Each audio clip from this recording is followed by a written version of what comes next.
naturales, aquellos que se forman naturalmente en nuestro cuerpo, ¿sí? Y los sintéticos son diseñados y sintetizados dentro del laboratorio. ¿Quién me puede dar un ejemplo? Que no está en la... Son formados en el laboratorio que no hay en la naturaleza, que tiene varios átomos de carbono. Algo que ustedes ¿cómo? Algo que ustedes conocen muy bien.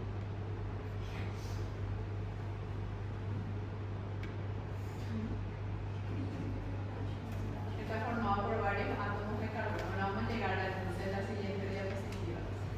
Y están los compuestos inorgánicos, aquellos que proceden de los minerales y que no están formados, aquellos compuestos que no están formados por átomos de carbono. Están los compuestos inorgánicos binarios, como por ejemplo el sulfuro de hierro, que está formado solamente por 2 compuestos, los ternarios, que están formados por 3 compuestos, y los cuaternarios, que están formados por 4, ¿sí? Como el carbonato de sodio y el ácido sulfúrico. Algunos ejemplos de compuestos orgánicos de uso cotidiano. ¿Qué me puedes decir? ¿Sí? Mirar ahí. Las comidas. La mayoría de los alimentos que nosotros consumimos están formados por moléculas de carbono. Las proteínas, los carbohidratos, las grasas, todo eso está formado por átomos de carbono. Los artículos de limpieza, los jabones, champú, crema, perfumes, las tintas para cabello, maquillaje, también son productos orgánicos. La ropa y accesorios, el algodón, el nylon, el poliéster, lana, combustible, el petróleo, está formado por varios átomos de carbono, la gasolina, el diésel, los medicamentos, los materiales para construcción, todos ellos están formados por compuestos orgánicos, ¿sí? Por átomos de carbono. Y los inorgánicos de nuestro día a día, el que más usamos es el agua, el dióxido de carbono, ácido carbónico, bicarbonato de sodio, carbonato, nitrato, nitrito, sulfato, fosfato, ácido fosfórico, el diamante. Todos ellos son compuestos inorgánicos. ¿Qué es un compuesto inorgánico? Exactamente, es la que no están compuestos por átomos de carbono. La química orgánica es la química de los compuestos de carbono. ¿Por qué es tan especial el carbono que justifique que tenga una materia solo para él? Porque hay muchísimos compuestos de los cuales depende nuestra supervivencia, nuestra vida saludable, dependen de estos compuestos derivados del carbono, ¿sí? Debido a que hay muchísimos compuestos de carbono, son moléculas que pueden llegar a ser muy grandes y complejas. El carbono se puede unir entre sí con millones de átomos de carbono otra vez, y así forman varias macromoléculas. Se conocen moléculas orgánicas que contienen miles de átomos de carbono, cuyo ordenamiento puede ser muy complicado aún en moléculas relativamente pequeñas. Los átomos de carbono pueden unirse entre sí hasta grados imposibles para cualquier otro elemento.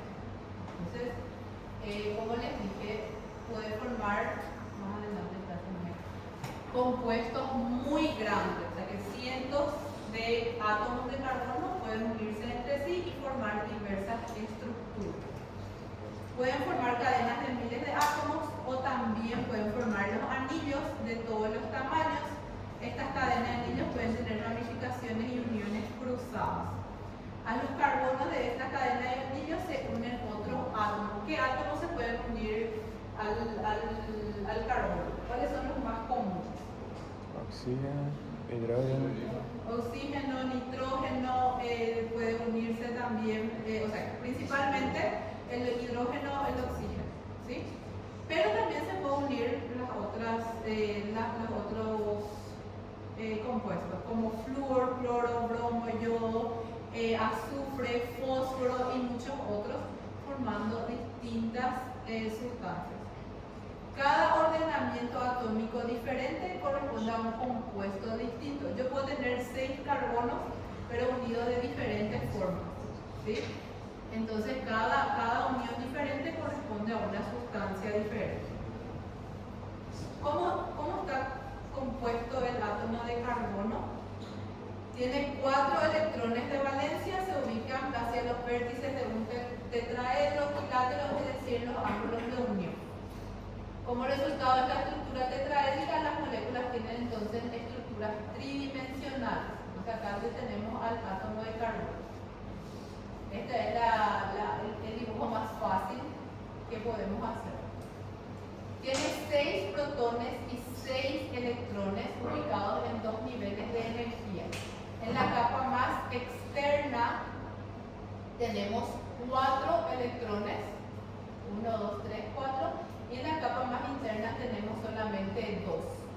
Debido a esa configuración, el carbono tiene poca tendencia a ganar o perder electrones, pero tiene una alta tendencia a compartir esos electrones, por eso es lo que puede formar varios tipos de enlaces, ¿sí? ¿Cuáles son los electrones que participan en la unión con otras sustancias o con otros átomos? ¿Los que están más adentro o los que están más afuera? Los que están más afuera. Entonces estos 4 son los electrones de valencia, donde tiende a compartir el átomo de carbono.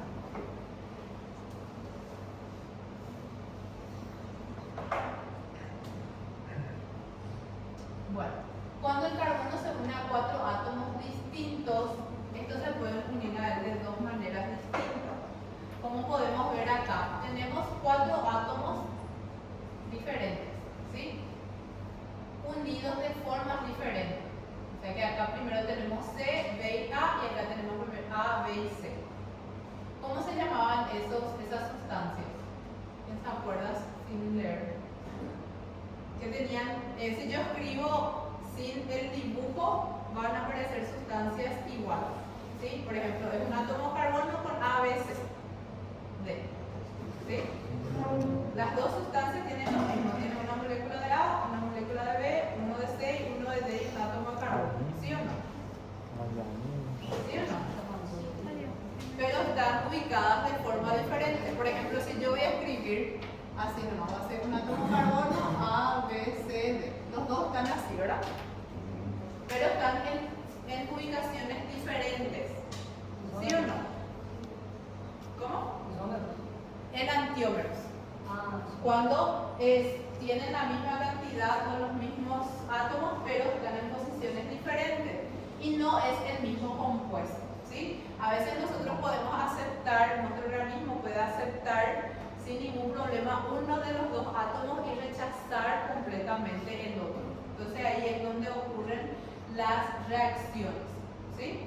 O sea que puede haber algún rechazo, algún malestar por culpa de esa diferencia de ubicación. ¿Está bien? En ese caso, profesor, entonces no son isómeros por esa disposición Sí, exacta. los isómeros son igualitos. Sí. Pero los enantiómeros tienen las mismas cosas, pero ubicadas en posiciones diferentes. Pero los isómeros son igual en la forma química, pero puede cambiar la posición. Puede cambiar también, sí, pero no están. Esto, por ejemplo, si vos pones de frente, son iguales. Si vos le pones como un espejo, son iguales. Pero en la estructura son diferentes. Entonces, no es lo mismo. ¿Entienden? Entonces el cuerpo puede rechazar. Mientras que uno de los compuestos es aceptado con facilidad por el sistema biológico, el otro puede ser ignorado o hasta resultar tóxico. Esto se ve que los sistemas biológicos, el sistema biológico trabaja reconociendo las formas o las configuraciones moleculares. Esto es de importancia en compuestos tales como los monosacáridos y los aminoácidos.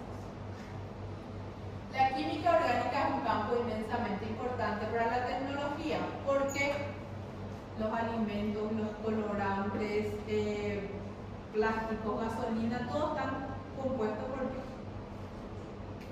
Todos hacen parte de la química orgánica, todos son derivados del átomo de los compuestos de los átomos de carbono. Es fundamental para la biología y para la medicina. Los organismos vivos están constituidos principalmente por sustancias orgánicas. Todas nuestras macromoléculas, ¿qué son? Son cadenas extensas de carbono unido a otros átomos. Aquí tienen, por ejemplo, la glucosa, el triacilglicerol, que tiene una estructura bastante difícil, la mucona, la clorofila, la vitamina B12. ¿Qué es lo que más tienen estas sustancias? Átomos de carbono. Y estas son sustancias esenciales para la vida. ¿Sí? Entonces, yo no puedo vivir sin glucosa. Son sustancias esenciales para la vida. Entonces, todo depende otra vez de la química orgánica. Se han aislado miles de compuestos de carbono de varios sistemas biológicos.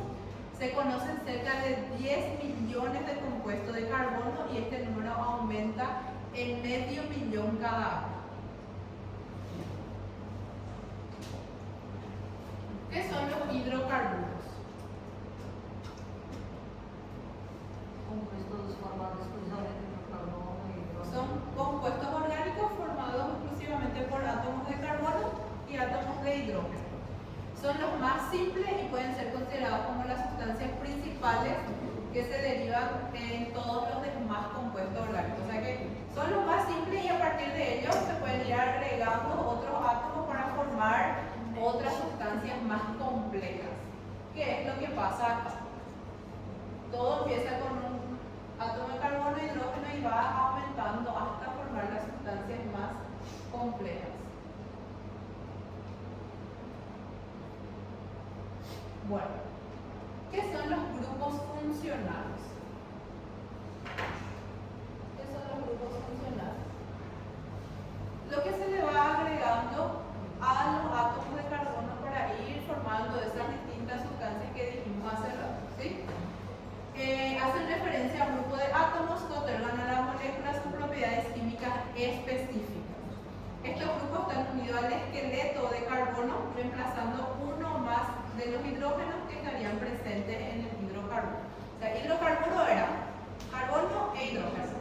Yo puedo reemplazar uno de esos hidrógenos por estos grupos funcionales y ahí ya cambia completamente la estructura y la composición, la función de estos compuestos orgánicos.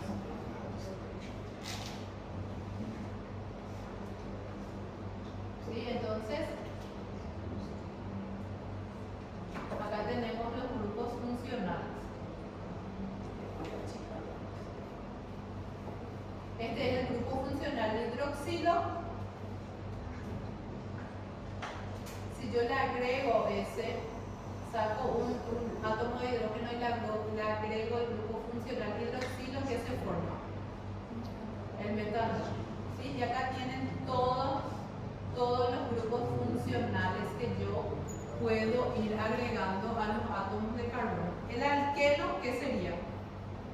Yo le saqué un hidrógeno y que le agregué otra vez. Otro carbono, por eso hay doble enlace. Alqueno es doble enlace entre carbonos, alquino es triple enlace entre carbonos. Luego tenemos el grupo funcional alcohol, el éter, el grupo funcional amina, aldehído, la cetona, el ácido carboxilo, el éster y la amida. ¿Sí? Entonces son varios grupos funcionales. Un conocimiento de los grupos funcionales facilita reconocer las moléculas particulares y predecir sus propiedades. Si yo sé qué grupo funcional tiene, yo sé el comportamiento de esa macromolécula. Bueno, en cuanto al enlace químico, los átomos se combinan entre sí para adquirir configuración electrónica de gas noble, 8 electrones en su capa externa, que es la capa valencia. Ahora ya habíamos hablado de eso. Esta es una configuración electrónica estable y es a la que tienden todos los elementos. Para adquirir dicha configuración, los átomos se unen mediante el establecimiento de enlaces químicos que dijimos que pueden ser 3: iónico, covalente y metal. Bueno, esto ya habíamos hablado hace un rato. Quiero pasar porque es muy largo todavía.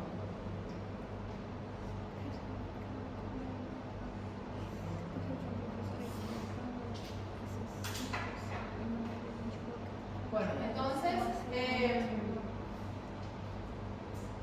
los enlaces, todo habla de enlaces nomás.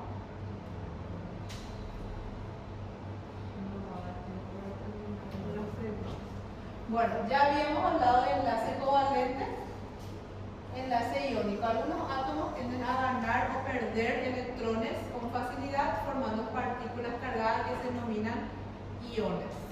¿Sí? Cuando tiene carga negativa, ¿cómo se llama? Anión. Y cuando tiene carga positiva le llamamos de cation. Bueno, ¿qué estructura, qué molécula es esta que tenemos aquí abajo? Cloruro de sodio. ¿Qué es el cloruro de sodio? De cocina. Exactamente. En los enlaces iónicos los átomos se mantienen unidos a fuerzas de atracción que surgen por tener cargas opuestas, o sea, un cation con un anión.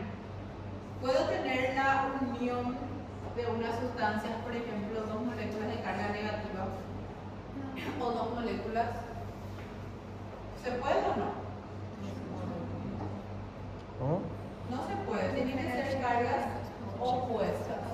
¿Para qué? Para que haya la fuerza de atracción entre esas dos cargas. Los compuestos iónicos se caracterizan por un alto punto de fusión, alto punto de ebullición. En general son solubles en agua, por lo tanto en solución acuosa conducen la corriente eléctrica. Un ejemplo de este tipo de unión constituye el cloruro de sodio. El átomo de cloro es mucho más electronegativo, que quiere decir que atrae con fuerza a los electrones que el sodio, de modo que se le arranca el electrón del último nivel de energía a este último. El cloro se transforma en el anión cloruro y el sodio en un cation. La atracción hace que los iones permanezcan unidos entre sí. Las uniones iónicas son importantes desde el punto de vista biológico, ya que forman parte de las interacciones entre ácidos nucleicos y proteínas. ¿Qué carga tienen nuestros ácidos nucleicos? Negativo. Sin embargo, este tipo de uniones no la encontramos entre los átomos que predominan con la composición química de los seres vivos, que está formado básicamente por carbono e hidrógeno. Bueno, el enlace covalente, cuando la diferencia de electronegatividad no existe o es muy baja, los átomos que intervienen no pueden ganar o perder electrones. ¿Qué es lo que hacen entonces? Comparten sus electrones, ¿sí?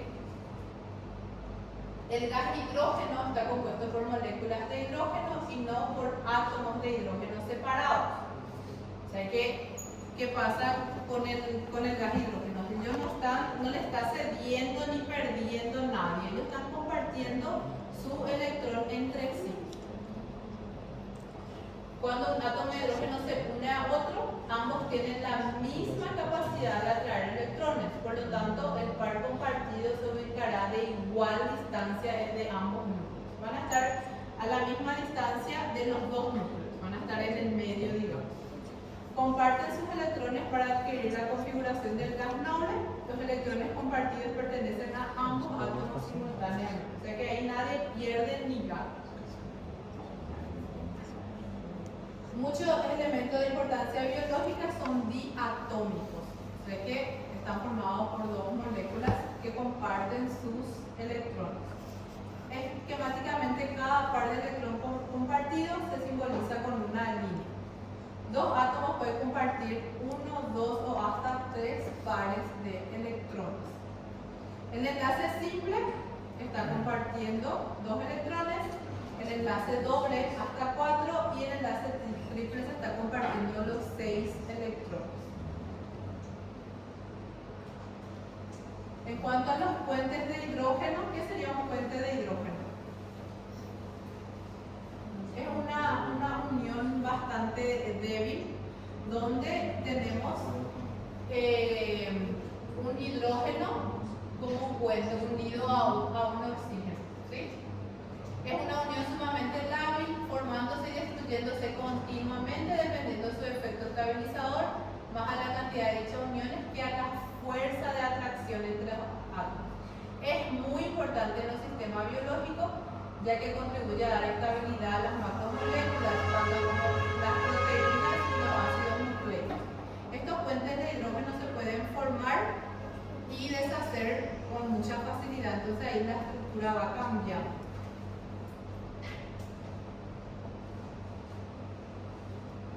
¿Qué son las fuerzas de Van der Waals? ¿Quién se acuerda?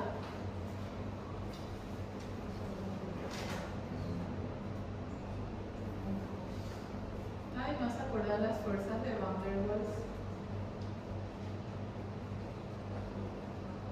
Bueno, son fuerzas de atracción intermoleculares que son inespecíficas, que ocurren cuando los átomos se encuentran a distancias pequeñas y cuando momentáneamente se forman diferencias de carga alrededor de estas uniones. Esta distribución de carga fluctuante da al átomo una polaridad. Una parte de él tiene una carga ligeramente negativa y respecto a las demás que quedan ligeramente positivas. Entonces esas son las fuerzas de Van der Waals cuando hay esa diferencia entre las dos. Bueno, ¿qué son las interacciones hidrofóbicas? ¿Qué es una sustancia hidrofóbica? Que no es soluble en agua.